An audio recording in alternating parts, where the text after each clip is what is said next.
Hi guys, welcome back to our channel. അപ്പോൾ ഇന്നത്തെ video എന്ന് പറയുന്നത് കുക്കിങ്ങോ അങ്ങനത്തെ മിനി വ്ളോഗോ അങ്ങനത്തെ ഒരു ഐറ്റവും അല്ല.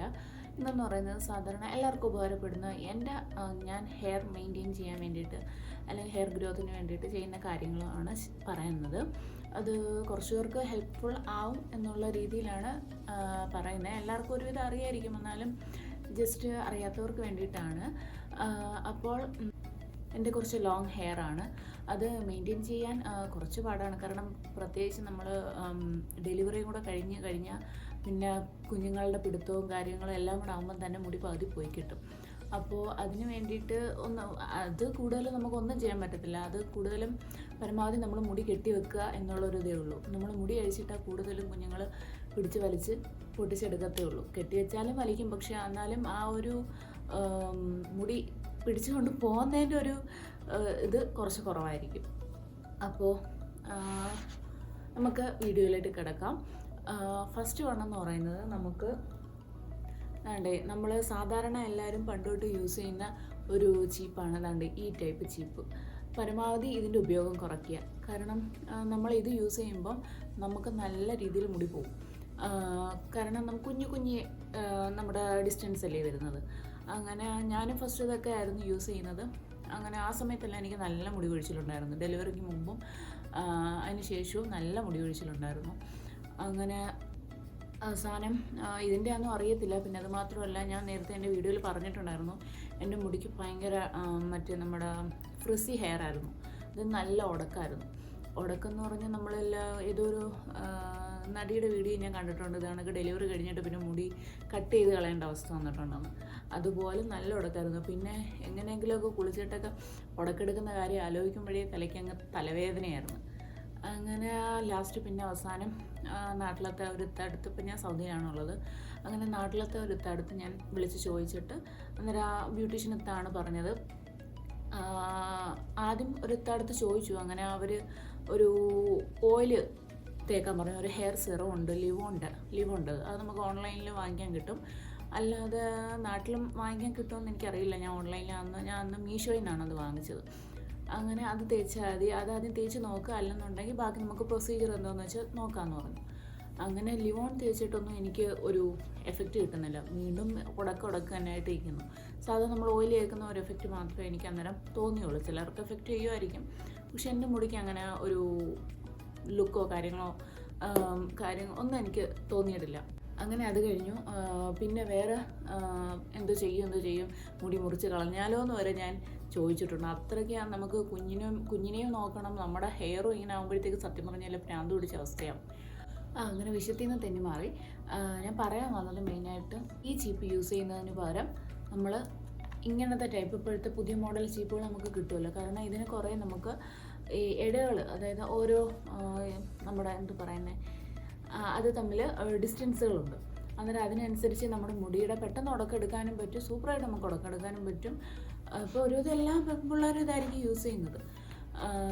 പിന്നെ നമുക്ക് അധികം ബുദ്ധിമുട്ടുമില്ല. നമ്മൾ ഒരു അരമണിക്കൂർ എടുത്ത് മുടിയുടെ ഉടക്കെടുക്കുന്നതിന് പകരം ഒരു 5 മിനിറ്റ് പോലും വേണ്ട ഇത് നമുക്കെടുത്ത് യൂസ് ചെയ്യാനും.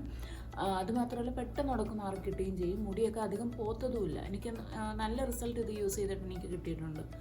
പിന്നെ എന്ന് വെച്ചാൽ തല നമ്മൾ ഒരു 2 ദിവസം കൂടുമ്പോഴോ അങ്ങനെയൊക്കെ നനയ്ക്കുന്നതായിരിക്കും. ചിലരുടെ ഹെൽത്തിനനുസരിച്ച് അവർ ചെയ്താൽ മതി. പിന്നെ ഞാനിപ്പം യൂസ് ചെയ്യാറില്ല. നമ്മുടെ താളിയൊക്കെ ഉണ്ടെന്നുണ്ടെങ്കിൽ അതെല്ലാവർക്കും അറിയാമല്ലോ. താളി, ചെമ്പരത്തി, അങ്ങനെ നമ്മുടെ തുളസി. ഞാൻ നാട്ടിലുണ്ടായിരുന്നപ്പോൾ ചെയ്യുന്നത് അങ്ങനെയായിരുന്നു. ചെമ്പരത്തി, തുളസി, കറ്റാർ വാഴ, നമ്മുടെ കറിവേപ്പില, പിന്നെ പേരയ്ക്കയുടെ തളിരില, പിന്നെ കൊച്ചുള്ളി, അങ്ങനെ ഇതെല്ലാം കൂടി ഇട്ടിട്ട് ജസ്റ്റ് ഒന്ന് അടിച്ചെടുത്തിട്ട് ചെമ്പരത്തിയുടെ പൂ യൂസ് ചെയ്യുക. എന്നിട്ട് ആ നീരൊന്ന് അരിച്ചെടുക്കും. നമ്മൾ ഏതെങ്കിലും തുണിക്കകത്ത്, അല്ലാതെ അരിപ്പയിലൊന്നും അരിഞ്ഞു വരത്തില്ല. പിന്നെ ഒരു തുണിക്കകത്തോട്ട് ഒഴിച്ചിട്ട് അതിൻ്റെ ജ്യൂസ് മാത്രം എടുത്തിട്ട് നമ്മുടെ തലയിൽ തേച്ച് നിർത്തിയിട്ട് ഒരു അരമണിക്കൂർ കഴിഞ്ഞിട്ട് കുളിച്ചാൽ മതി. നല്ല റിസൾട്ടാണ്. തലയ്ക്ക് നല്ല തണുപ്പാണ്, മുടി വളരാനും നല്ലതാണ്. താരനും ഏകദേശം കൺട്രോൾ ആവുന്നുണ്ടായിരുന്നു എനിക്ക് നാട്ടിൽ നിൽക്കുമ്പോൾ. പിന്നെ ഇവിടെ വന്നതിന് ശേഷം താരൻ്റെ ഇത് ഫ്രീക്വൻസി കൂടിയെന്ന് തോന്നുന്നുണ്ട്. പക്ഷേ ഇങ്ങനെ ഇതണക്ക് നാട്ടിൽ ഞാൻ വിളിച്ച് ചോദിച്ചപ്പം പറഞ്ഞത് ലോറിയലിൻ്റെ ഷാംപൂ, കണ്ടീഷണർ അങ്ങനത്തെ ഐറ്റംസൊക്കെ ഉണ്ടെന്നുണ്ടെങ്കിൽ യൂസ് ചെയ്യാൻ പറഞ്ഞു. നല്ല എഫക്റ്റാണ്. നമ്മുടെ ഡാൻഡ്രഫിന് നല്ലതാണ്, നമ്മുടെ ഹെയർ ഫ്രിസ് അതായത് ഉടക്കൊക്കെ ആവുന്നതിനും നല്ലതാണ് എന്ന് പറഞ്ഞു. അങ്ങനെ ഞാൻ പിന്നെ അത് വാങ്ങിച്ചു, യൂസ് ചെയ്തു. പക്ഷെ അതും നല്ല എഫക്റ്റ് ഉണ്ട് കേട്ടോ. ഇപ്പോൾ നല്ല ഉടക്കം കുറവുണ്ട്. സത്യം പറഞ്ഞാൽ എനിക്ക് നേരത്തെ ഉണ്ടായിരുന്ന മുടിയുടെ ഉടക്കം എന്ന് പറഞ്ഞാൽ ഒരു 100% നിന്ന് നോക്കുവാണെന്നുണ്ടെങ്കിൽ ഇപ്പോൾ ഉള്ള മുടിയുടെ ഉടക്കം എന്ന് പറയുന്നത് ഒരു 10% പോലും ഇല്ല എന്ന് പറയാം. അത്രത്തോളം എനിക്ക് ഉടക്കം നല്ല വൃത്തിക്ക് കുറവുണ്ട്. ഇപ്പം ഞാൻ അങ്ങനെ ലോറിയലിൻ്റെ ഷാമ്പൂവും നമ്മുടെ അതിൻ്റെ കണ്ടീഷണറുമാണ് ഞാൻ യൂസ് ചെയ്തുകൊണ്ടിരിക്കുന്നത്. നമ്മൾ സാധാ ഷാമ്പൂ ഇട്ടിട്ട് ഒരു 5 മിനിറ്റ് കഴിഞ്ഞിട്ട് അത് കഴുകിക്കളയുക. എന്നിട്ട് പിന്നെ പെട്ടെന്ന് തന്നെ ബാക്കി കണ്ടീഷണറും നമ്മുടെ തലയിൽ അത് സ്കാൽപ്പിൽ വേണ്ട, നമ്മുടെ മുടി മാത്രം നല്ലതുപോലെ തേച്ച് ഒരു 10-5 മിനിറ്റ് കഴിഞ്ഞിട്ട് കഴുകിക്കളഞ്ഞാൽ മതി. വേറെ ഒരു പാടും ഇല്ല, പെട്ടെന്ന് നമുക്ക് ചെയ്ത് കഴിയാനും പറ്റും. അങ്ങനെ അതും രണ്ടാമത്തെ ഒരു ടിപ്സാണ്. 2-3 3 ടിപ്സാണ്.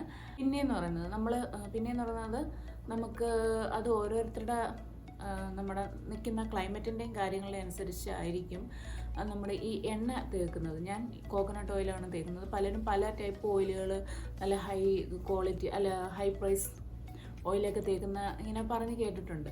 പക്ഷേ എനിക്ക് തോന്നുന്നു അതിൻ്റെ ഒന്നും ആവശ്യമില്ല. കാരണം നമ്മൾ സാധാ നോർമൽ നമ്മുടെ ഫ്രഷ് വെളിച്ചെണ്ണ ഉണ്ടെന്നുണ്ടെങ്കിൽ അത് തന്നെ നല്ലത്. ഇപ്പോൾ ഇവിടെ തൊട്ട് ഫ്രഷ് വെളിച്ചെണ്ണയൊന്നുമില്ല, സാധാ നോർമൽ വെളിച്ചെണ്ണ തന്നെയാണ് ഞാനും തേക്കുന്നത്. 2 ദിവസം കൂടുമ്പോൾ തേച്ച് കൊടുക്കും. എന്നും തേക്കേണ്ട ആവശ്യമൊന്നും എനിക്ക് തോന്നിയിട്ടില്ല. എന്നും തേക്കുമ്പോഴത്തേക്കും മുടി നല്ല ഇതുപോലാവും, എന്തോ ഒട്ടൽ പോലത്തെ ഒരു ഫീലായി തോന്നിയിട്ടുണ്ട്. അതുകൊണ്ട് ഞാൻ 2 ദിവസം കൂടുമ്പോഴാണ് ഓയിൽ തേക്കാറുള്ളത്. കോക്കനട്ട് ഓയിൽ തന്നെയാണ് തേക്കാറുള്ളത്. ഒരു കാര്യം, നമ്മൾ എല്ലാവർക്കും മുടി അഴിച്ചിടുന്ന എനിക്ക് ഭയങ്കര ഇഷ്ടമുള്ള കാര്യമാണ് കേട്ടോ. അങ്ങനെ മുടി ഇപ്പം നമ്മൾ സാധാരണ വീട്ടിൽ വന്നിട്ടാണെന്നുണ്ടെങ്കിൽ നൈറ്റ് നമ്മൾ കിടക്കുമ്പോഴൊക്കെ മെയിനായിട്ടും കെട്ടി വെക്കുക എന്ന് വെച്ചാൽ നമ്മൾ പിന്നിടുക. എല്ലാവർക്കും അറിയാലോ. അതുകൊണ്ട് ഇതുപോലെ പിന്നെ അങ്ങിട്ടിരുന്നാൽ മതി. അന്നേരം മുടി അങ്ങനെ ഉടക്കാകത്തൂലായിരുന്നു. പക്ഷെ എനിക്ക് നേരത്തെയൊക്കെ ഇങ്ങനെ പിന്നിയിട്ടാൽ തന്നെ മുടി അഴിക്കുമ്പോൾ ഉടക്കായിരുന്നു. അതായിരുന്നു ഞാൻ പറഞ്ഞ എൻ്റെ മുടിയുടെ ഉടക്കിൻ്റെ കാര്യം. അത്രത്തോളം ഉടക്കായിരുന്നു എനിക്ക്. അങ്ങനെ മുടി അങ്ങ് പിന്നിയിട്ടാൽ മതി, അല്ലാതെ വേറെ പ്രശ്നമൊന്നുമില്ല. നമ്മൾ അഴിച്ചിട്ടിട്ട് കിടക്കുമ്പോഴത്തേക്കും നമ്മൾ അങ്ങോട്ടും ഇങ്ങോട്ടും തലയൊക്കെ തിരിക്കുമ്പോഴത്തേക്കും മുടി പെട്ടെന്ന് കയറി ഉടക്കാവാനുള്ള ഫ്രീക്വൻസി കൂടത്തേ ഉള്ളൂ. പിന്നുള്ളതെന്ന് വെച്ചാൽ ഇടയ്ക്ക് എന്തെങ്കിലും ട്രീറ്റ്മെൻറ്റ് കാര്യങ്ങൾ ഹെയറിന് വേണ്ടിയിട്ട്, നമ്മളല്ലാതെ ഹെൽത്തിന് വേണ്ടിയിട്ട് കാര്യങ്ങളെല്ലാം നമ്മൾ നോക്കാറുണ്ട്. അതുപോലെ തന്നെ ഹെയറിന് വേണ്ടിയിട്ടുള്ള എന്തെങ്കിലും ട്രീറ്റ്മെൻറ്റോ കാര്യങ്ങളോ നാച്ചുറലായിട്ടുള്ളത് നമ്മൾ ഇടയ്ക്കെങ്കിലും വല്ലപ്പോഴും എങ്കിലും ചെയ്യാൻ നോക്കുക.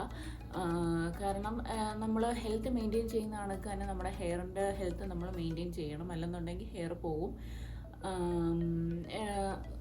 നാച്ചുറലായിട്ടുള്ള ഹെയർ എന്ന് പറയുന്നത് നമ്മുടെ ബൊട്ടോക്സ് ഉണ്ട്, പിന്നെ നാനോപ്ലാസ്റ്റ് ട്രീറ്റ്മെൻ്റ് ഉണ്ട്. ഇത് രണ്ടുമാണ് എനിക്കറിയാവുന്ന ട്രീറ്റ്മെൻറ്റ്സ്. ബാക്കി ഒക്കെ ഒരുവിധം കെമിക്കൽസും കാര്യങ്ങളുമാണ്. ഞാനിപ്പോൾ എൻ്റെ ഹെയർ അറിയാവുന്ന ഒരു ബ്യൂട്ടീഷ്യൻ അടുത്ത് ചോദിച്ചപ്പോഴും പറഞ്ഞടി എന്തിനാ വെറുതെ നിൻ്റെ മുടി കൊണ്ടേ കളയുന്നത്. ഞാൻ ചോദിച്ചത് സ്മൂത്തനിങ് ആയിരുന്നേ. ഈ ഉടക്ക് കാരണം ഞാൻ വിചാരിച്ച് സ്മൂത്ത് ചെയ്ത് അത് നല്ല വൃത്തിക്ക് കിടക്കുമല്ലോ എന്ന് വെച്ചിട്ട് തടുത്തി വെച്ചും പറഞ്ഞു വെറുതെ എന്തിനാടി നല്ല മുടി കൊണ്ടേ കളയുന്നത്, അതവിടെ ഇരിക്കട്ടെ, നീ സ്മൂത്തൊന്നും ചെയ്യേണ്ട, അല്ലാതെ ഇങ്ങനത്തേക്കുള്ള ട്രീറ്റ്മെൻറ്റും കാര്യങ്ങളൊക്കെ ചെയ്ത് നോക്ക്, അപ്പോൾ നിനക്ക് എഫക്റ്റ് കിട്ടും. വെറുതെ സ്മൂത്ത് ചെയ്തു വീണ്ടും അതിനനുസരിച്ച് ഹെയർ ഡാമേജ് ഉണ്ടാവത്തേ ഉള്ളൂ. വെറുതെ എന്തിനാ ചീറ്റിയാക്കുന്നതെന്നാണ് ചോദിച്ചത്. അതുകൊണ്ട് പിന്നെ ആ സ്മൂത്തനിങ്ങിനോടുള്ള ആ ഇഷ്ടം അങ്ങ് പോയി കിട്ടി. പിന്നെ ഞാൻ ആകെ എൻ്റെ ഹെയറിൽ ഒരേ ഒരു ഇത് ഞാൻ ചെയ്തിട്ടുള്ളൂ, അത് നാനോപ്ലാസ്റ്റ് ട്രീറ്റ്മെൻറ്റാണ്. അതും ജസ്റ്റ് ഒരു 4-5 മണിക്കൂറത്തെ പ്രൊസീജിയറാണ്, വേറെ ഒന്നുമില്ല. നമ്മൾ ചെല്ലുമ്പോൾ തന്നെ അത് ഞാൻ ഇവിടെയാണ് ചെയ്തത്. അതുകൊണ്ട് എനിക്ക് വീഡിയോസും കാര്യങ്ങളൊന്നും എടുക്കാൻ പറ്റിയില്ല. കാരണം ഇവിടെ അകത്ത് നമുക്ക് വീഡിയോസൊന്നും അലൗഡ് അല്ല. അങ്ങനെ നമ്മൾ ചെല്ലുമ്പം തന്നെ നമ്മുടെ ഹെയർ വാഷ് ചെയ്യും. ഹെയർ നല്ലപോലെ കണ്ടീഷണറും ഷാമ്പുവും കാര്യങ്ങളൊക്കെ ഇട്ട് വാഷ് ചെയ്തിട്ട് പിന്നെ അവരുടേതായിട്ടുള്ള എന്തോ ക്രീംസോ കാര്യങ്ങളോ എന്തൊക്കെയുണ്ട്, അങ്ങനെ അതും കാര്യങ്ങളൊക്കെ ഇട്ടിട്ട് നമുക്ക് ഏകദേശം ഒരു 1.5-2 മണിക്കൂറിന് നമ്മൾ ഫുള്ള് ഹെയറൊക്കെ നല്ല കവർ ചെയ്ത് വെയിറ്റ് ചെയ്യാൻ പറയും. ആ സമയത്ത് വേണമെങ്കിൽ ഉറങ്ങുന്നവർക്ക് ഉറങ്ങാം, അല്ലെങ്കിൽ ഫോണിൽ നോക്കുന്നവർക്ക് അങ്ങനെയൊക്കെ നോക്കിയിരിക്കാം. ഇഷ്ടംപോലെ സമയമുണ്ട്. അങ്ങനെ അത് കഴിഞ്ഞിട്ട് പിന്നെ അതൊരു വീണ്ടും ഹെയർ വാഷ് ചെയ്തിട്ട് പിന്നെ എന്തൊക്കെയോ കണ്ടീഷണറൊക്കെ ആണെന്ന് തോന്നുന്നു യൂസ് ചെയ്യും. അത് കഴിഞ്ഞിട്ട് വീണ്ടും പിന്നെ നല്ലതുപോലെ ഹെയർ ഡ്രൈ ആക്കിയിട്ട് ബാക്കി അവരുടെ ഒരു ചെറിയൊരു നമ്മുടെ സ്ട്രൈറ്റനിങ് പോലെ, അത് നല്ല എഫക്റ്റൊന്നും അല്ല, നല്ല സ്ട്രൈറ്റനിങ് ഒന്നും അല്ല, സാധാ നോർമൽ സ്ട്രൈറ്റനിങ് കണക്ക് നമുക്ക് ജസ്റ്റ് ആവുന്ന ലെവൽ ചെയ്ത് കണക്ക് ചെയ്തു തരും. അതാണ് അതിൻ്റെ പ്രൊസീജിയർ എന്ന് പറയുന്നത്, നാനോപ്ലാസ്റ്റ് ട്രീറ്റ്മെൻറ്റിൻ്റെത്. ബാക്കി എൻ്റെ യൂസ് ചെയ്യുന്ന ക്രീംസോ കാര്യങ്ങളോ ഒന്നും നമുക്ക് അറിയാൻ പറ്റത്തില്ല. കാരണം അവർ ജസ്റ്റ് ഒരു ബൗളിനകത്ത് മാത്രമല്ലേ എടുത്തുകൊണ്ട് വരുന്നത്. അതുകൊണ്ട് അതിൻ്റെ പേരും കാര്യങ്ങളൊന്നും നമുക്കറിയാൻ പറ്റത്തില്ല. ബാക്കി ബൊട്ടോക്സ് എനിക്കറിയത്തില്ല, ഞാനിപ്പോൾ അത് ചെയ്തിട്ടില്ല. അങ്ങനെ എൻ്റെ ഹെയറിൽ ഞാൻ ആകെ ചെയ്തിട്ടുള്ള ട്രീറ്റ്മെൻറ്റ് എന്ന് പറയുന്നത് അതേ ഉള്ളൂ. പിന്നെ ഈ പറഞ്ഞ കാര്യങ്ങളൊക്കെ ഒന്ന് ശ്രദ്ധിക്കുക. സ്പെഷ്യലായിട്ടൊന്നും ഞാൻ എൻ്റെ ഹെയറിൽ ഞാൻ ചെയ്തിട്ടില്ല. അപ്പോൾ ഈ വീഡിയോ നിങ്ങൾക്ക് ഇഷ്ടപ്പെടുമെന്ന് വിചാരിക്കുന്നു. അതുമാത്രമല്ല യൂസ് ആവുമെന്നും വിചാരിക്കുന്നു. പലർക്കും ഇങ്ങനെ ചിലർ പറയുന്നതായിട്ട് അത് വാങ്ങിച്ച് ഇത് വാങ്ങിച്ചൊന്നും നമ്മുടെ തലയിൽ യൂസ് ചെയ്യാൻ നിൽക്കരുത്. കാരണം നമ്മൾ ഇപ്പം ഓയിൽ തന്നെ നമ്മൾ പെട്ടെന്ന് പല ഓയിൽസ് നമ്മൾ യൂസ് ചെയ്യുന്നതനുസരിച്ച് നമ്മുടെ മുടി നല്ല രീതിക്ക് പോകും. നമ്മൾ ഏതെങ്കിലും ഒരു കോൺസ്റ്റൻ്റ് ആയിട്ട് ഏതെങ്കിലും ഒരു ഓയിൽ തന്നെ നമ്മൾ മെയിൻറ്റെയിൻ ചെയ്ത് കൊണ്ടുപോകാൻ നോക്കണം. അല്ലെന്നുണ്ടെങ്കിൽ നമ്മുടെ ഹെയറിൻ്റെ ഗ്രോത്തും കുറയും. അതുമാത്രമല്ല ഹെയർ നല്ല വൃത്തിക്ക് പൊഴിയാനും തുടങ്ങും. പിന്നെ പറഞ്ഞിട്ട് ഒരു കാര്യമില്ല, ഞാൻ ഇന്ന ഓയിൽ തേച്ചു ഈ ഓയിൽ തേച്ചു എന്നൊന്നും. അതുകൊണ്ട് നമ്മൾ ഏത് ഓയിലാണോ നമ്മൾ യൂസ് ചെയ്യുന്നത് അത് തന്നെ കണ്ടിന്യൂസ് ആയിട്ട് നമ്മൾ യൂസ് ചെയ്തുകൊണ്ടിരിക്കുക. അല്ലാതെ കൂടിയ ഓയിൽ വേണമെന്നുണ്ടോ കുറഞ്ഞ ഓയിൽ അങ്ങനെയൊന്നുമില്ല. ഞാൻ പറഞ്ഞില്ല, ഞാൻ കുഞ്ഞിലെ തൊട്ട് യൂസ് ചെയ്യുന്നത് നമ്മുടെ കോക്കനട്ട് ഓയിലാണ്. അത് പിന്നെ മാത്രമല്ല പിന്നെ ഒരു ജെനറ്റിക്സിൻ്റെ ഒരു ഇതും എല്ലാവർക്കും കാണും ഹെയറിൽ. അല്ലാതെ ഇന്ന ഓയിൽ തേച്ചെന്നും പറഞ്ഞ് മുടി അങ്ങ് നീണ്ടു വളർന്നു പോകാനോ അങ്ങനെയൊന്നും ചിലപ്പോൾ ഒരു 5% ചാൻസ് കാണുമായിരിക്കും. എൻ്റെ ഉമ്മാക്കും നല്ല ഹെയർ ഉണ്ടായിരുന്നു, പക്ഷെ ഇപ്പം മുടിയില്ല കേട്ടോ. ഉമ്മാക്ക് ഡെലിവറി കഴിഞ്ഞതിന് ശേഷം ഉമ്മാക്ക് മുടി പിന്നെ തൊട്ട് പോകാൻ തോന്നുന്നു. അങ്ങനെ ഇപ്പം മുടി കുറവാണ്. പക്ഷേ മാഷാ അല്ലാ എനിക്കിതൊരു കുഴപ്പമൊന്നുമില്ല. പിന്നെയും ഡെലിവറി കഴിഞ്ഞിട്ട് എനിക്ക് ഇതുവരെ അതിനെക്കാട്ടി കുറച്ചും കൂടെ ഞാനിപ്പോൾ ഹെയർ മെയിൻറ്റെയിൻ ചെയ്യുന്നുണ്ട്. കുഴപ്പമില്ലാതിപ്പം പോയി കിട്ടുന്നുണ്ട്. നല്ല വൃത്തിക്ക് കുഴപ്പമില്ല ഒന്നുമില്ലാതെ മുടി പൊഴിച്ചിലും ഇപ്പം നല്ല കുറവുണ്ട്. നേരത്തെയൊക്കെ ഞാൻ മുടിയുടെ ഉടക്കെടുക്കുമ്പോഴേ എൻ്റെ ഇക്ക പറയുമായിരുന്നു, ഇത് എന്തുവാടി ഇത് ഒരു ലോഡ് മുടിയുണ്ടല്ലോ, ഇങ്ങനെ പോകണമെന്നുണ്ടെങ്കിൽ മുടി പെട്ടെന്ന് ഒന്നുമില്ലാതായി തീരുമല്ലോ എന്ന് പറയുമായിരുന്നു. പക്ഷേ ഇപ്പോൾ ഈ ട്രീറ്റ്മെൻറ്റ് ഈ നാനോപ്ലാസ്റ്റി ട്രീറ്റ്മെൻറ്റ് എടുത്തതിന് ശേഷം ഇപ്പം നല്ല കുറവുണ്ടെന്ന് വെച്ചാൽ ഇപ്പം ജസ്റ്റ് അതിൻ്റെ ഒരു കാൽഭാഗം പോലും ഇപ്പം എനിക്ക് മുടി വരാറില്ല ഉടക്കെടുക്കുമ്പോഴത്തേക്ക്, മുടി ചീപ്പുമ്പോഴും കാര്യങ്ങൾക്കൊക്കെ. അപ്പോൾ ഇത്രയുള്ള വീഡിയോ എല്ലാവർക്കും ഇഷ്ടപ്പെട്ടെന്നുണ്ടെങ്കിൽ ലൈക്ക് ചെയ്യാനും ഷെയർ ചെയ്യാനും സബ്സ്ക്രൈബ് ചെയ്യാനും മറക്കല്ലേ. അപ്പോൾ അടുത്ത വീഡിയോയിൽ കാണാം. Tata bye bye, see U.